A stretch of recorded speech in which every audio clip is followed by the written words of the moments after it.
A lot of us want to find peace first. So people say, man, you always talk about this suffering and pain and I'm at peace right now because I went through that. You don't find peace first. I found peace on the opposite end of finding myself. And no one really finds himself without going through trials, tribulations, suffering, accountability. And accountability is suffering. Being accountable every day for doing right for yourself, for the people next to you, it's miserable. It's hard. You have 2 arms and 2 legs, and you can think, and you're not trying your absolute best. That's the reason you're not lucky. It's the best thing about being a man, you have to build who you are. Even if I'm already great, I can be better. As good as I am, I still push myself to the limit every single fucking day. I have every single thing a man could possibly want. I'm still pushing myself. This is your prerogative as a man. Your brain is the most powerful weapon in the world.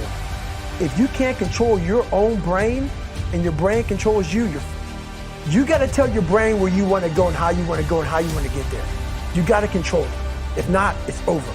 The only way anything gets accomplished, you got to work hard. I realize if I keep going back and going back and going back until this just becomes, your mind will say, okay, we're going to figure it out because he is not going to stop. I gave myself no way out and my mind realized that. They said, okay, we're going to adapt and overcome now. That's why people got to understand what is in us. We have no idea until we start trying hard. And I mean really trying hard, where you're obsessed with, hey, this is my new norm. My new norm is that, wow, this isn't always fun. It's not always meant to be fun. And that's when you know you're trying hard. And you cannot be happy and strong in your mind if you are weak in your body. You need to have a strong body to have a strong mind as a man. There's no way to escape it. And that's one of the reasons why I preach so much about training, learning to fight, get in the gym, get bigger, get stronger. You will fix your mind if you fix your body. You should be as strong as you possibly can. God loves people who try. God loves people who work hard. It's amazing if you try your very best all the time, what God will give you. He'll give it to you, anything you want, if you actually try. Not convincing yourself you try, actually try. They're different things. One of the only things in this world you can control is your state of mind. You can't control the weather. You can't control other people. You can't even control your health. One of the very few things in the world you have genuine control over is your state of mind. So then your mind starts to get tougher and tougher. And that became my new norm. I gave myself no way out. And that's how you get through things. You immerse yourself wherever it is, and you become that. How you gain mental toughness, how you become the person you want to be, is constantly facing the things that you don't want to face. If you constantly run away from things that you don't want to face, how is there growth? We're all going through a battle in our mind.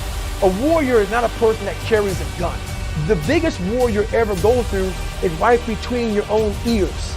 It's in your mind. We're all going through a war in our mind, and we have to callous our mind to fight that war and to win that war. At the end of the day, I ask myself one question: can I take one more step? And usually the answer is yes. So if you can answer that question and not take another step, that is real failure. That is real quitting. So a lot of people can take one more step, but they choose not to. I don't know if you can take 2 steps. You got to answer that question after you take the first step. I can always take one more step, so if I choose not to, that's on me. I got to live with that. How I feel has no impact on how I live my life. I've been the kind of person who will perform 7 days a week. Doesn't matter how I feel, doesn't matter what's happened, doesn't matter if I'm happy or sad, things must be done. This is the mindset you need to adopt. If only luck has kept you fully able-bodied, sitting there, capable of learning and listening and becoming something. You don't really need to be that tall if you're important and rich, and when you walk in the room, you think when fucking Mayweather walks in the room, people give a shit? Fix that frame in your mind. You are viewing yourself as a short man. Stop it. Walk the fuck up and be the man. Motivation in and of itself is a scam. I don't believe in motivation. I believe in discipline. I don't feel motivated to do them. I'm disciplined. I do them regardless of how I feel.